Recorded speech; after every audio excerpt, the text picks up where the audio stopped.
right, welcome back. I'm still applying some decals. You'll find that as you're doing this, you're going to want complete concentration. And it does take a little bit of focus to make sure that you are getting it just so. I'm now applying these tire elements to the back of the helmet. Cute little flat tires in different colors. Okay, again, I'm going to play with it. Oops, here's an example of one that we don't lay down. You just rub it down like this. So let me just apply one more. Thanks for sticking with me here. It will, this is where I tell you, this is why it will take probably a day or two. I mean, this is in all reality, I mean, free of distractions. Your kids aren't with you when you may, you know, in all reality have to step out and you know, do things, run errands, pick up your kids from school like I do, you know. Okay, there you go, there's another one. Okay, I'm gonna work it down with my finger.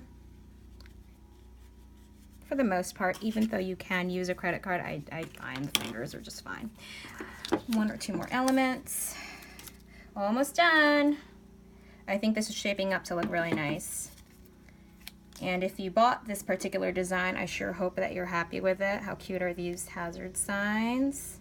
These are, again, examples. For the most part, I'd say about 70–80% of the decals that I do give you are easy enough for you to pop on your hand.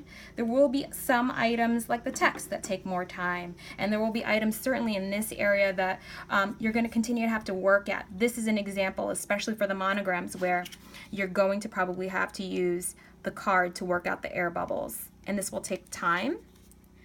And you may notice in some cases you might get little areas of paint, but I think I saved myself a lot of time by applying by hand. This is an example of why I choose to minimize the use of the transfer tape, but this can easily be solved by just taking your handy dandy paintbrush. You can buy a really cheap one from even the dollar store and doing a quick touch up there.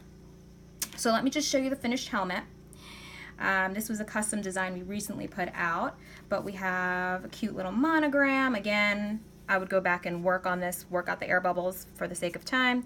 You see here the car elements along the front, some cute little gears, just fixing my flat. Looks good.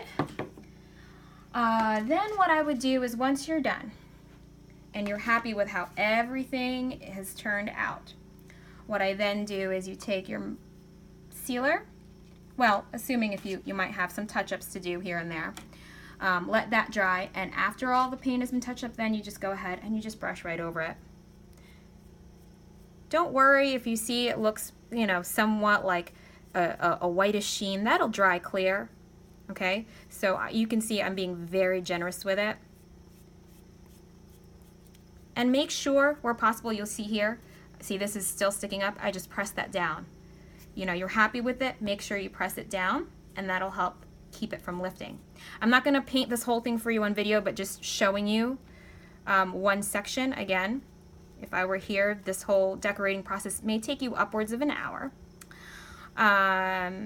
But once you've done the whole helmet, oops, there goes my brush. But once you've done the whole helmet, you know, and this is dried, give it at least 8 hours, then you can go ahead and put it on your child's, thank you, honey. That's my husband. He's picked up the brush for me. You can go ahead, once it's fully cured and dry, it's not tacky anymore, you can put it on your child's head.